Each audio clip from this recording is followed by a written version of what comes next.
Hello, everyone. This is Tom Fox back again with Ronnie Feldman. Today, we're going to give you a short, sweet life lesson, but it's also going to be applicable to your compliance program. So, Ronnie, first of all, hello and welcome back. Hello, hello. Good to see everybody again. Good to hear everybody again. Good to talk to everybody again. Ronnie, you talk about something that I've heard you talk about it, but we haven't had a podcast on it, and that's called the halo effect. Now, my wife says I spend a lot of time polishing my halo because I am perhaps the world's most humble compliance professional. But I don't think that's a halo effect you're talking about. What is the halo effect? So let's talk about this. I actually stumbled into the topic of this just this past week. I was talking to a client, and we often talk about training and communications, and I talk about that entertainment and humor and music and all these entertaining devices are ways to make learning stickier. It's a way to make things more memorable. It's a way to make things more stand out. So I talk about all these things, and then I often throw in a thing, and of course you get the halo effect, which means people think more positively about your program. But the epiphany was that the halo effect, a residual benefit, it is the benefit. Do you follow me? Like, most important thing is that people think positively about your program. They feel supported, they feel heard, they feel that they have a trusted support system. That's not the residual benefit that this little thing. It's the thing. It's, to me, more important than the knowledge of the rule or the policy. So let me just say a little bit more to get before I get your reaction. So that was the epiphany why I wanted to talk about this.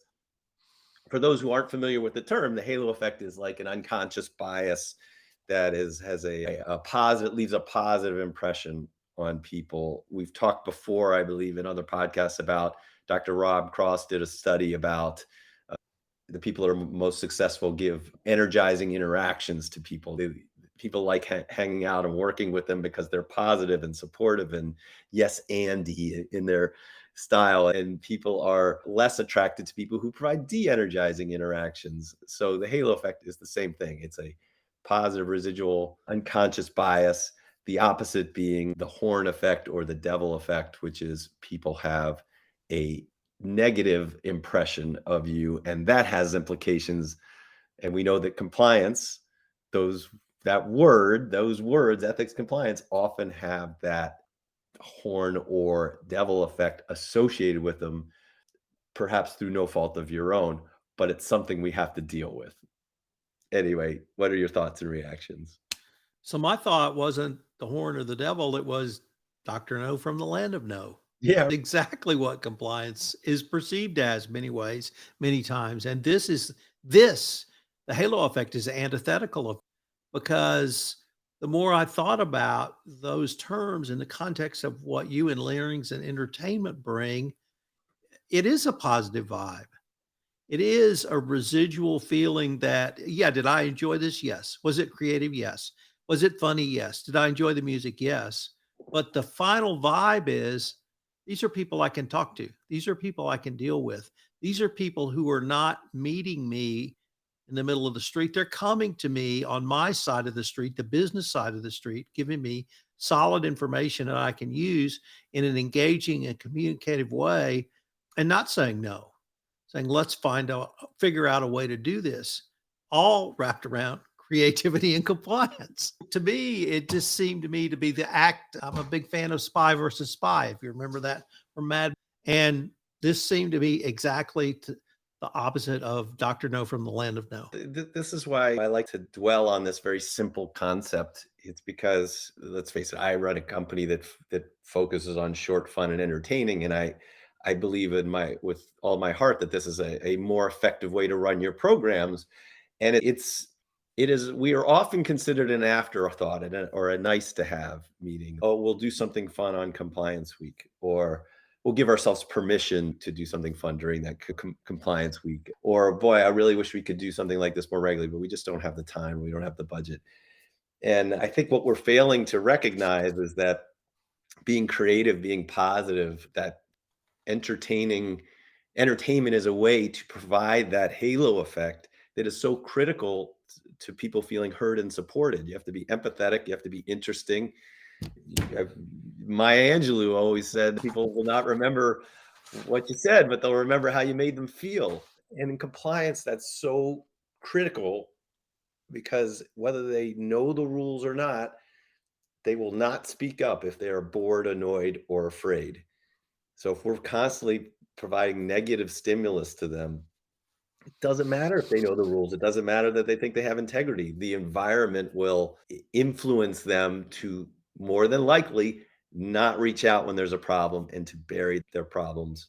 So tactically, the things that we can do, it's not just a human interaction, just but you obviously want to be positive when people come to you for advice, you want to provide a positive, you don't want to just say no, you want to say, oh, that's interesting, let's figure out how to do this together and provide them help and support. But it's also what your intranet site looks like, how your code reads, what your training, what that e-learning looks like, how long it is it finger waggy or supportive, your newsletters, all the different touch points that you have should be viewed with how can I provide that positive halo effect. So I really enjoyed my Angela quote, because I had focused on your brand, and I was heavily influenced by her James Patterson, the mystery writer, say everyone gets brand wrong. Your brand is your word. And when he was saying this, he reached his hand like he would shake Mhm. someone's hand. And that's what I thought we needed to work on with compliance. But you've taken this to a whole different level with the Maya Angelou quote, because it's not your word, it's how you feel. And you're always going to remember how somebody made you feel. Even if you don't remember, they shook your hand, gave you a cowboy contract or a Illinois contract or a New Jersey contract, whatever you want to call a handshake. And if we can start focusing on that, how people felt from their interactions with compliance in a positive way, that opens up an entirely new realm of communications with people, and that they'll want to raise their hand, they'll want to speak up. Now that involves all of the things we've talked about throughout this podcast series: trust, communications, engagement, etc. But if people feel positive about those, they're going to remember you and remember, hey, maybe I need to pick up the phone and call Ronnie. Yeah. Or Ronnie helped me last time. Let me pick up the phone and get someone over at that office. If the answer that they get from Ronnie is yes, and that's what a business person wants to hear, because that means a solution's coming. And if they're asking a question, they need a solution. So I found that really powerful. And I hate to say it, I don't wish we'd start talking about that about 3 years ago or whenever we started this, but maybe I had to understand the way you think through things and the presentations you make with compliance, or you create with and for compliance professionals, to understand at the very basic, it's how we feel. And Yeah, that's yeah. the halo effect. It's the halo effect. So just to put a button on it, it's not overly complicated, but it does require our intentions and it does require a focus. I think of it as a guiding principle for compliance programs. Your guiding principles should be how can we promote that support system and as positively, empathetically, and helpfully, I don't know, I'm making up words now, but as helpful as possible. And it's not this extra thing that falls off when we run out of budget or we run out of time. It has to be centered, the center focus of the things that we do.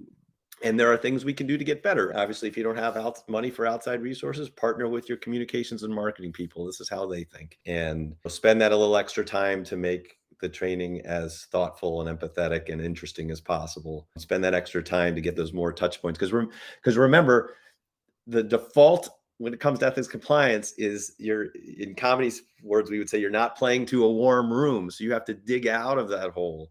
So you have to do this consistently over time. And ultimately, it will pay dividends because when people feel supported, Amy Poehler quote that I love is it's easier to be brave when you're not alone. So when people feel supportive, they will ask for your help. They will ask for your support. They'll speak up and you'll have a more compliant program.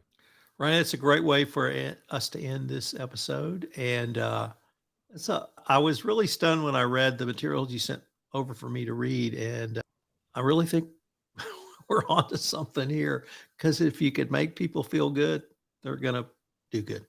They're going to do good. Bye, everybody. Thanks so much. Perfect.